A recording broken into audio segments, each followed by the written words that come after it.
Assalomu alaykum binoandahoyi aziz. Nashri navbati барномаи тиловотии ахбор бо хабару гузоришҳои тоза аз телевизиони Тоҷикистон манзури шумо менамоем.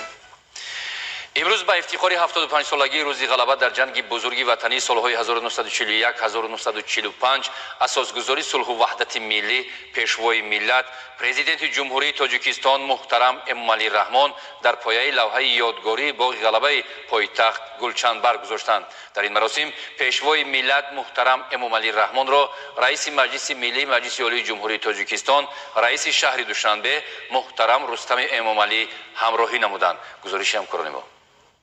9 май асосгузори сулҳу ваҳдати миллӣ, пешвои миллат, президенти ҷумҳурии Тоҷикистон муҳтарам Эмомалӣ Раҳмон ба ифтихори 75-солагии рӯзи ғалаба дар ҷанги бузурги ватанӣ солҳои 1941-1945 дар пояи лавҳаи ёдгории боғи ғалабаи пойтахт гулчанд баргузоштанд.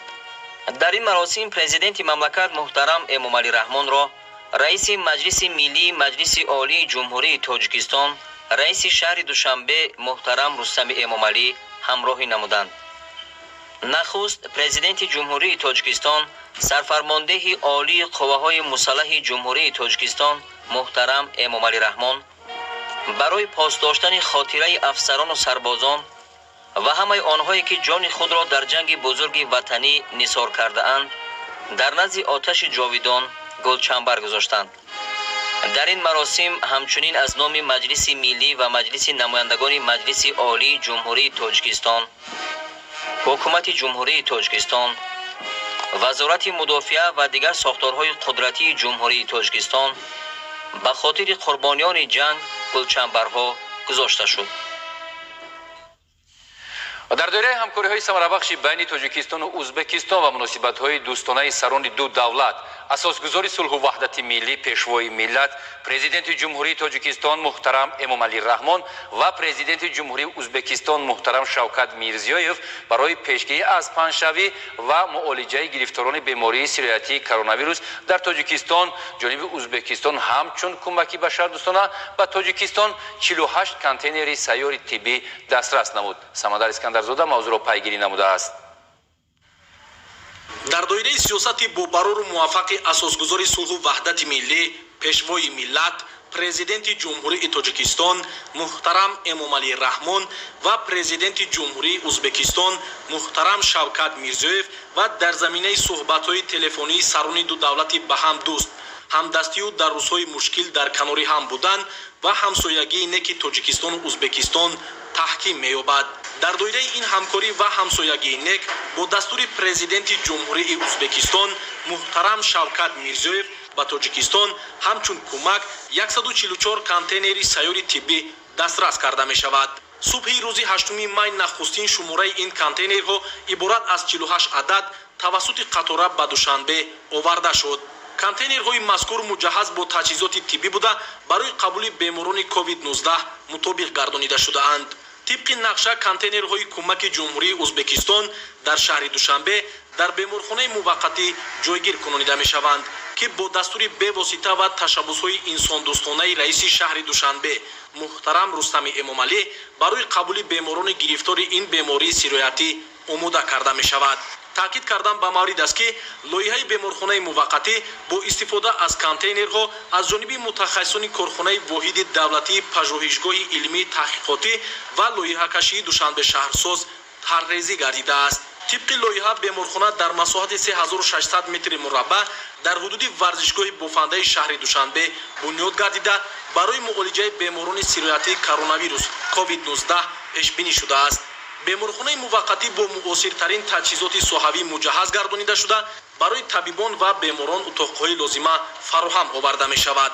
дар амалисозии ин тадбири муҳим дар ин лаҳзаҳои душвор нақши сарони ду давлат, асосгузори сулҳу ваҳдати миллӣ, пешвои миллат, президенти ҷумҳурии Тоҷикистон муҳтарам Эмомалӣ Раҳмон ва президенти ҷумҳурии Узбекистон муҳтарам Шавкат Мирзиёев ниҳоят зиёд аст ва аз башардӯстию иттиҳоди ду давлати дӯсту бародар шаҳодат медиҳад.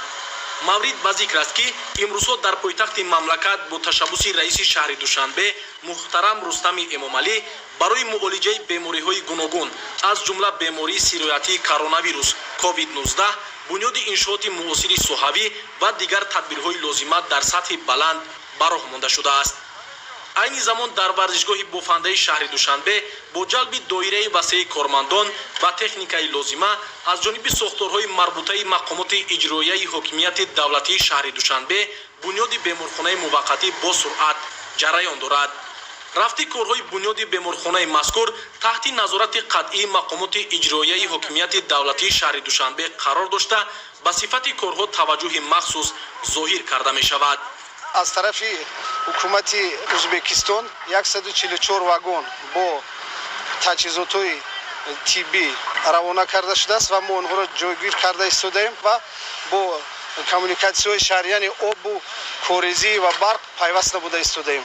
роҳбарияти мақомоти иҷроияи ҳокимияти давлатии шаҳри душанбе бо пуштибонӣ аз сиёсати муваффақонаи президенти ҷумҳурии тоҷикистон пешвои миллат муҳтарам эмомалӣ раҳмон талош доранд ки дар самти муолиҷаи гирифторони бемории сироятии коронавирус covid-19 мушкилоте ба вуҷуд наояд.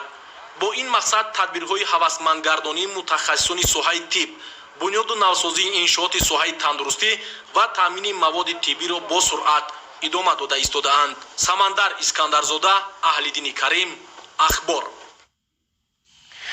дирӯз аз ҷониби ширкати ҳавоии ӯзбекистон ҳавои юларӣ тариқи хатсайри махсус ба ҷумҳурии тоҷикистон кӯмаки тиббии ҷумҳурии ӯзбекистон интиқол дода шуд.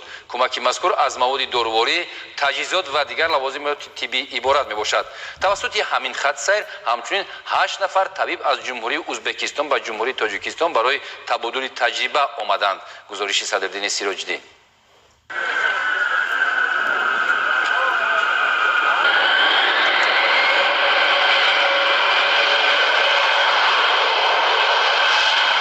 заминаи муносибатҳои дӯстона байни ҷумҳурии тоҷикистон ва ҷумҳурии ӯзбекистон ҳамкориҳо дар ҳамаи самтҳо аз ҷумла дар соҳаи тандурустӣ густариш пайдо намуда баҳри пешгирӣ аз паҳншавии бемориҳои сироятӣ аз ҷумла коронавируси нав муборизаи дастаҷамона бурда мешавад.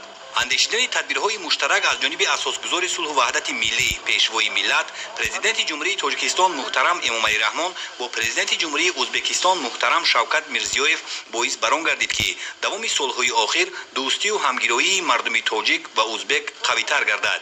ин кӯмак низ дар заминаи муносиботи дӯстона ва мутақобилан судманди ду мардуми ҳамсоя ва дӯсту бародар аз ҷумҳурии ӯзбекистон ба ҷумҳурии тоҷикистон ворид карда шуд.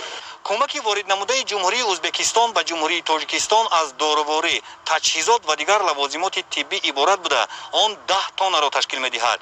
кӯмаки мазкур дар табобати беморон ва инчунин пешгирӣ аз бештар доман густурдани коронавируси нав ё covid-19 дар ҳудуди мамлакат мусоидат менамояд. 10 адад дастгоҳи нафасдиҳии сунъӣ, тестҳо барои муайянкунии коронавирус дар бунияи беморон, маводи шустушӯӣ, либосҳои махсуси тиббӣ, ниқоб ва дастпӯшакҳои муҳофизатӣ ки аз ҷониби ҷумҳурии ӯзбекистон ба ҷумҳурии тоҷикистон ворид карда шуд ба меморхонаҳои шаҳри душанбе ва дигар шаҳру ноҳияҳои мамлакат дастрас карда мешавад. бо истифода аз фурсат мехоҳам миннатдории худро ба президентҳо, пеш аз ҳама ба президенти ҷумҳурии тоҷикистон, ҳамчунин президенти ҷумҳурии ӯзбекистон барои дастгирии мардуми тоҷикистон дар доираи мубориза бар зидди сирояти коронавирус расонам. имрӯз мо ҳама медонем ки ин беморӣ тамоми ҷаҳонро фаро гирифт ва аз он хурду калон ранҷ мебаранд. ҳама имрӯз нерӯи худро дар самти кӯмак ба ҳамдигар равона карданд ва бисёр хушҳолкунанда аст ки ҳамсояи наздики мо ҷумҳурии ӯзбекистон ба мо кӯмак намуд. имрӯз мо кӯмаки башардӯстона ба монанди дастгоҳҳои тиббӣ, маводи доруворӣ, маводи муҳофизати шахсӣ қабул намудем. умедворам ки ин мавод барои беҳбудии саломатии аҳолии тоҷикистон равона мегардад. бо истифода аз фурсат мехоҳам миннатдории худро аз номи вазорати тандурустӣ ва ҳифзи иҷтимоии аҳолии ҷумҳурии тоҷикистон ба мардуми дӯсту бародари ӯзбекистон баён намоям. народу Республики Узбекистан. тавассути ҳамин хатсайр ҳамчунин 8 нафар табибон вируссиносони ӯзбек ки дар пешгирӣ ва табобати беморони гирифтори коронавируси нав covid-19 таҷриба доранд ба тоҷикистон омаданд. ба андешаи табибон, вирусшиносони ҷумҳурии ӯзбекистон ташрифи онҳо ба ҷумҳурии тоҷикистон ва омӯзиши ҳолати кунунӣ дар беморхонаҳои мамлакат барояшон табодули таҷриба хоҳад шуд. Мы приехали с Узбекистана. мо аз ҷумҳурии ӯзбекистон бо мақсади ғалаба ба даст овардан дар мубориза бо хатари сирояти коронавирус ба тоҷикистон омадем. мо дар ин самт якчанд таҷриба дорем ва мехоҳем инро ба шумо дар миён гузорем. давоми чанд соли охир мебинем ки муносибатҳо байни ҷумҳуриҳои ҳамсояи тоҷикистон ва ӯзбекистон беҳбуд ёфтааст. ба шарофати роҳбарияти олии ду давлат муносибатҳои неки ҳамсоягӣ ба роҳ монда шудааст. дар ин давраи ҳассос мо азм гирифтем ки ба тоҷикистон омада табодули таҷриба намоем ва кӯмаки худро расонем. дар мо ин беморӣ пештар ба қайд гирифта шуд ва мо то ҳадде таҷриба дорем ва мехоҳем дар самти пешгирии бемории мазкур бо аҳолӣ корҳои фаҳмондадиҳӣ гузаронида якҷоя бо вазорати тандурустӣ ва ҳифзи иҷтимоии аҳолии ҷумҳурии тоҷикистон ки бевосита бо роҳбарияти вазорати тандурустии мо алоқа доранд суҳбатҳои онлайн ва видеоконференсияҳо гузаронем. бо мо мутахассисони соҳибтаҷрибаи соҳаи тандурустӣ омадаанд ва кӯшиш мекунем таҷрибаи худро ба ин самт равона сохта дар якҷоягӣ ин бемориро аз байн барем. Опытом и вместе переворот это недуг. бо назардошти пештар ба қайд гирифта шудани коронавируси нав дар ҳудуди ҷумҳурии ӯзбекистон назар ба ҷумҳурии тоҷикистон, табибони ин кишвар нақша доранд дар баробари дидан намудан аз беморхонаҳои мамлакат ҳамчунин тавассути онлайн бо табибони дигар манотиқи кишвар машварат намоянд.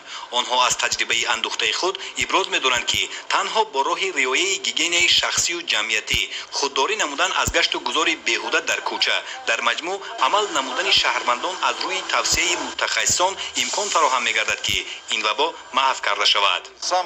аз ҳама табобати беҳтар ва профилактика ин худмуҳофизатӣ мебошад.